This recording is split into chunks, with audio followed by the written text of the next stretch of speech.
Capital Management by Group 5. So here's our team.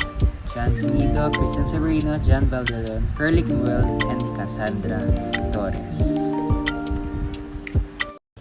Good day, everyone. Today, we are the Group 5 reporters. And now, we will discuss about the working capital management in treasury management. First, we will discuss the meaning of the working capital management. And then next, yung role ng treasurer sa working capital management ng company. So, first, working capital management, it represents the relationship between the short-term liabilities and the short-term assets ng business. So, ang working capital management din yung nag-ensure na ang company can provide the needs of the company and then kaya nilang sabayan lahat ng mga daily expenses ng business while investing sa company asset ng company. Working capital management.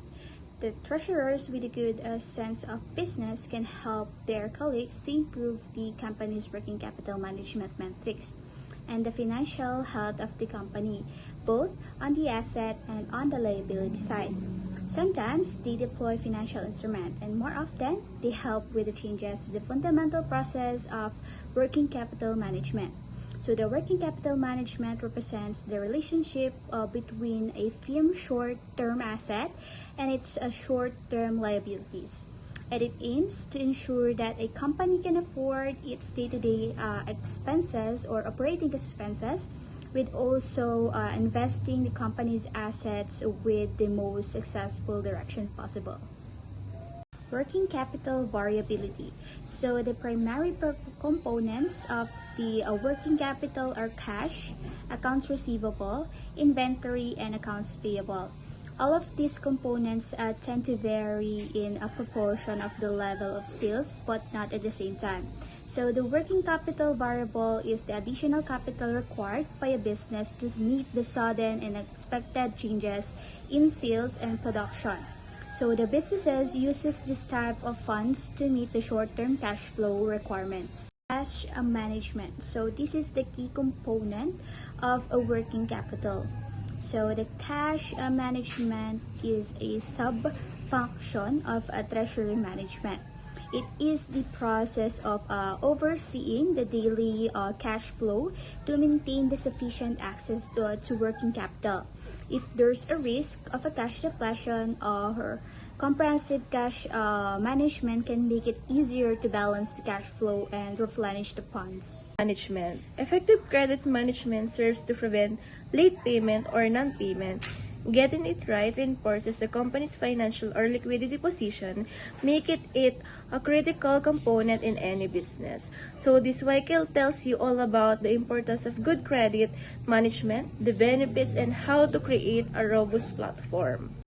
Then, I will discuss yung roles and responsibilities ng treasurer sa working capital management. So, sa working capital management, ang treasurer, sila yung may mga good sense of health, then nakakatulong din sa mga colleges nila to improve the company's working capital management metrics. And then sila din yung nagsesecure ng financial health ng company, both asset and liability side. So, sometimes they deploy the financial statements ng company, then they undergo to the fundamental process of working capital management. Lease credit is the practice of making credit to acquire either through relaxed criteria or by lowering interest rates for borrowing. Central banks have a number of tools available to loosen credit, including manipulating interest rates. Credit policies span from a great willingness to extend a credit or to low or unwillingness to extend credit. Next is lender use a credit scoring in risk-based pricing in which the terms of a loan, including the interest rate offered to borrowers, are based on the probability of repayment. So in general, the higher the credit scores, the better are the rate offered by the financial institution. Payment terms outline how, when, and by what method your customer or clients provide payment to your business. Payment terms are typically associated with invoice payments, and they are an agreement that sets your expectation for payment, including when the client needs to pay you and the penalties for missing a payment. Financing by a third party. So what is third party financing, or TPF? The third party financing refers solely to debt financing. So the project financing comes from a third party, usually a financial institution or other investors, or the ESCO, which is not the user or a customer. Next is required guarantees. The main technical requirement for a guarantee to be valid is that it must be in writing and signed by the guarantor or a person authorized on the guarantor's behalf. Perfect a security interest in goods sold. It means that perfection, the process by which secured parties protect their security interests in collateral against the claims of the third parties who may look to the same collateral to satisfy the debtor obligation to them. Next is obtain credit insurance. It means that credit life insurance pay off a borrower debt if the borrower dies. You can generally purchase it from a bank of a mortgage closing. When you take out a line of credit, or when you get a car loan, or for example. Next is require a credit re-examination upon an installating event. So regular credit reviews by the treasury staff are necessary to determine whether the customer is still quality for the current credit limits. This evaluation may be entitled in response in a consumer exceeding their credit limit, placing a purchase after a prolonged period of inactivity, making an unauthorized still payment, or increasing to take advantage of early payment discount. So next is receivable management. So receivable management means that keep track of what customer buy on credit from a company. So it may include settlement terms, credit policies, sending follow-up correspondence, and collection of payments. The primary objective of accounts receivable management is to ensure the timely collection of outstanding payment from customers. Next is invoicing delay. If you delay invoicing, you may miss a cycle and then payment will be delayed until the next batch, further affecting your cash flow. Invoicing properly creates an impression of thoroughness and professionalism to your company. Invoicing errors. Not issuing correct invoices may lead to situation where clients are unclear about the payment terms or disputed amounts. This lack of clarify can delay or prevent payment altogether, resulting in lost revenue for your business. Next is invoice transmission. Modern day invoices are transmitted electronically rather than paper. Based if an invoice is lost, the buyer may request a copy from the seller. Businesses need to create invoices to ensure they get paid by the clients. Invoice servers are legally enforceable agreements between a business and a client, as they document services rendered and payment covered. Next is lockbox receipt. A bank lockbox is a service for streamlined accounts receivable management. So customer may payment to a secure PO box controlled by the bank instead of the business office. The bank collects, opens, and processes the payments daily, then deposit the funds in the business account. Next is collection management. Collection management plays a vital role in maintaining healthy cash flow and reducing outstanding receivables. So, Escrow equips businesses with tools to automate collection process, including payment reminders, dunning letters, and personalized communication. The last one is the internal error follow-up.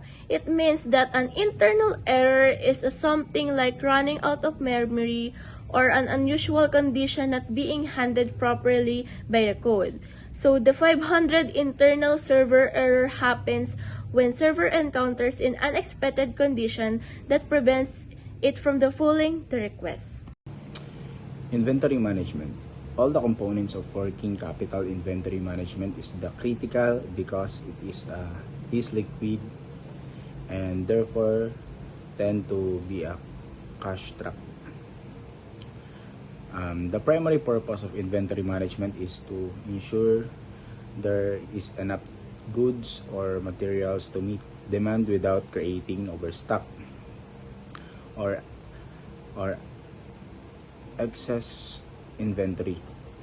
Inventory management is vital to a company's health because it helps make sure there is rarely too much or too little stock on hand, limiting the risk of stock outs and inaccurate records. Next, inventory purchasing. When the purchasing department order inventories from supplier, it asks them for the lead time they need to deliver order and then create a safety stock level to at least match the lead time. Inventory purchasing is when the TC brand buy products from suppliers that they will resell to their customers. Retails aim to make inventory purchases at the right time and in the right qualities to meet demand. That way your supplier flows smoothly and sales can happen without the risk of stock out or dead stock. Next, inventory receiving. The receiving staff product procedure can have an impact on inventory related funding. Receiving inventory is the act inspecting, verifying, and accepting a shipment into inventory within a warehouse or operation. In transparent supply chain, every link has access to relevant information on the origins and status of product, including when inventory will arrive. Inventory storage. In traditional system, inventory storage arrives from suppliers, is stored in the company warehouse and is shipped when ordered by customers. The company is funding the inventory for as long as it sits in the warehouse waiting for a customer order. Inventory storage is important because it can help ensure businesses don't have too much or too little stock on hand. That includes the risk of stock outs, overselling, and inaccurate records. This is especially necessary when it comes to holiday inventory management. Next, production issues impact inventory. The production process is driven by several procedural,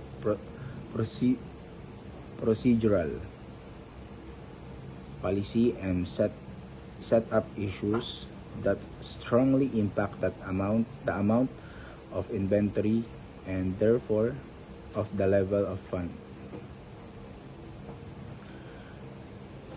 Poor visibility into inventory. Many large retailers have trouble locating, identifying, and tracking their existing inventory when they don't know exactly what they have on hand. They can ship inventory on time, can't fulfill orders, or send incorrect orders, resulting in lost sales and customers.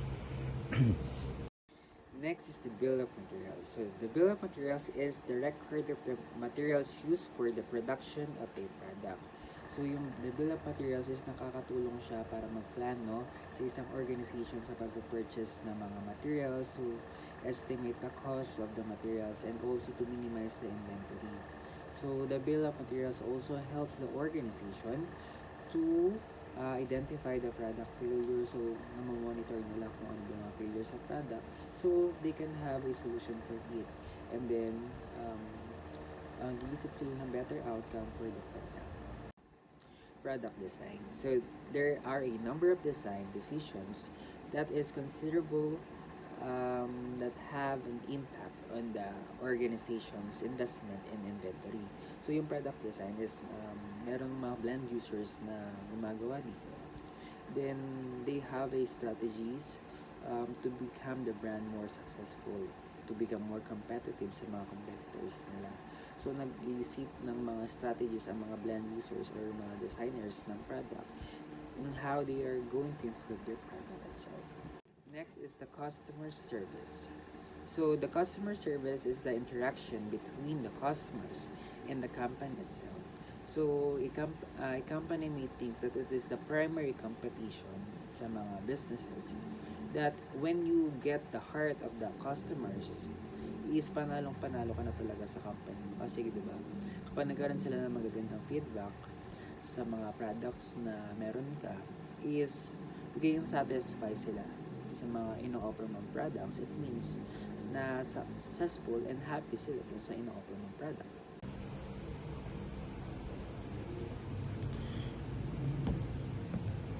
Inventory disposition. Even if a company has built up large proportion of obsolete inventory, continuing attention to an inventory disposition program can result in the recovery of substantial amount of cash.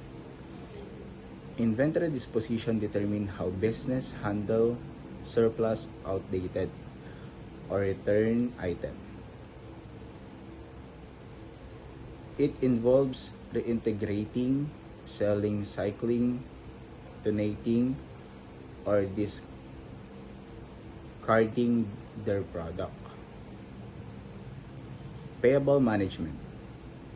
The processing and payment policies of the amount payable function can have a resounding impact on the amount of funds invested in working capital. Payable management is the handling of a company's unpaid debt to third-party vendors or purchase made on credit. Accounts payable management involves tasks such as seeking trade, credit lanes, acquiring payable terms of purchase, and managing the timing and flow of purchases. Next. So, payables management. Ito yung pag-handle ng company's unpaid debts to a third-party vendors for the purchase made for on credit. So, ano ba yung mga kinoconsider natin third-party vendors? So, sila yung mga suppliers, manufacturers, resellers natin na nakapag-transact sa mga organization or company na meron silang obligation sa company or umutang sila doon sa company para magkaroon sila ng product. So, meaning to say, lahat ng mga purchases na ginawa nila is made on credit. So, inutang nila yung product na binibenta nila. Payment terms. As part of its negotiation with suppliers, the purchasing staff may try to extend payment term. Term of payment set your business's expectation for payment, including when client pay and what penalties they may receive for missed payment. With this outline, your business can receive payment more easily and make the payment process more transparent to customers. Payment processing. The accounting department has pay supplier only at stated intervals, such as once a week. Payment process refers to the action to conducting transaction between two parties.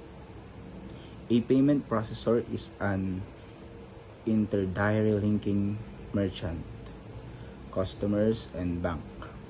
Next. The next, I will discuss the payment terms. So, payment terms as part of negotiations with suppliers, the purchasing staff may try to extend payment terms. So, ano nga ba yung payment terms? So, ito yung mga terms and conditions between the mga suppliers and the customers. Terms of payments, ito yung mga business expectations for payment, including when clients pay, and malalaman nila yung mga penalties nila kapag hindi nila nasunod yung mga conditions doon sa pinagkasunduan nila. And then kapag yung mga customers is nakamiss na mga payments, meron mga penalties na kaakibat. Then with this outline, your business can receive payment more easily and make the payment process more transparent to the customers, kasi kapag meron mga terms and conditions, merong agreement between the suppliers and the customers. So, maayos yung mga transactions na gaganap. And the next is the payment processing. So, ang accounting department, meron lang silang 1 week na interval para magbayad sa mga suppliers at a stated interval. So, payment processing, it refers to the action of conducting transactions between two parties. At ano nga ba yung mga parties na involved dito sa payment processing? So, it is an intermediary linking between the merchants, the customers, and banks. Intercompany netting is a company has multiple subsidiaries. It is possible that they do significant amount of business with each other. Intercompany netting is offsetting of accounts receivable and accounts payable between two business entities owned by the same parent. This means that payment is only made for the net difference between their receivables and payables, resulting in significantly lower cash flow between the parties. Next, I will discuss the supply chain financing. So, under the supply chain financing is ang company is nagsasend ng mga approved payable list sa mga bangko. Then, meron na siya mga specifying dates sa mga invoice payments. And the banks will make the payments on behalf of the company. So, meron tayong mga tinatawag na another term for the supply chain financing. It may also called as supplier finance or reversing factoring. So, ang supply chain financing is nagkakaroon din siya ng mga finance solution kung saan kapag nakatanggap ang mga suppliers ng mga early payments is nagkakaroon ng nababawasan yung risk sa supply chain. Then, na-optimize ang working capital between the buyers and the customers. Next, working capital metrics. This section contains 4 metrics for working capital, which the treasurer can use for an option regarding the amount receivables, inventory, and payables that a company is maintaining. The working capital metrics measures your organization financial health by analyzing readily available asset that could be used to meet any short-term financial liabilities. Thank you. Average receivable collection period. So, ito yung measurement expresses the average number of days that accounts receivable are outstanding. So, ang average collection period, ito yung length of time a business needs to collect its accounts receivable. Then, yung average receivable collection period, sila din yung nagme-measure ng average collection ng companies. Kung mini-measure nila kung yung cash on hand nila is kayang ma-meet yung mga financial obligations ng company. So, this period indicates the effectiveness of a company's accounts receivable management practices.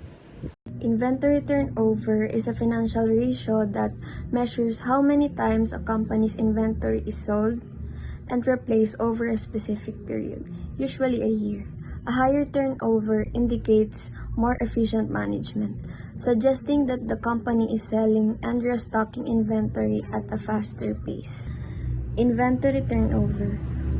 This paragraph highlights the significance of inventory within a company's working capital. Working capital represents the funds needed for day-to-day operations.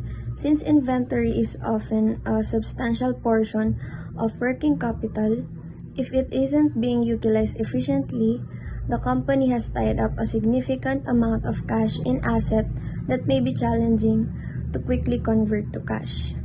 The formula of inventory turnover is cost of goods sold divided by inventory.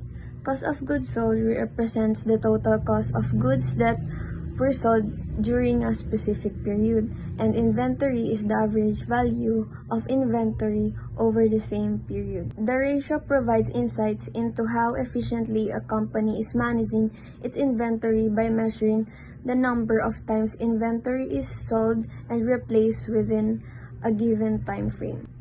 Next is accounts payable days, also known as a payment days or days payable outstanding, or DPO, is a financial metric that measures the average number of days a company takes to pay its suppliers or vendors after receiving goods or services. It is calculated by dividing the total accounts payable by the average daily cost of goods sold. The second paragraph explains that the company is tying up a significant portion of its resources in day-to-day activities without achieving proportionate revenue. The inefficiency can impact overall profitability and highlight a need for better management of working capital to optimize asset utilization. So, to summarize our report, this passage emphasizes the significance of working capital in a company's cash management. While the treasurer may not directly control all aspects of working capital, understanding internal policies and system is crucial. Changes in working capital influenced by factors like credit policy and inventory management can significantly impact cash flow. The treasurer's vigilance in monitoring working capital components against revenue and industry benchmarks is essential. If working capital investment seems disproportionately high, the treasurer should advise senior management on possible strategies for reducing it. So, to summarize our report, this passage emphasizes the significance of working capital in a company's cash management.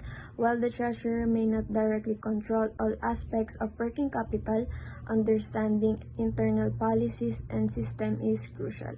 Changes in working capital influenced by factors like credit policy and inventory management can significantly impact cash flow. The treasurer's vigilance in monitoring working capital components against revenue and industry benchmarks is essential. If working capital investment seems disproportionately high, the treasurer should advise senior management on possible strategies for reducing it.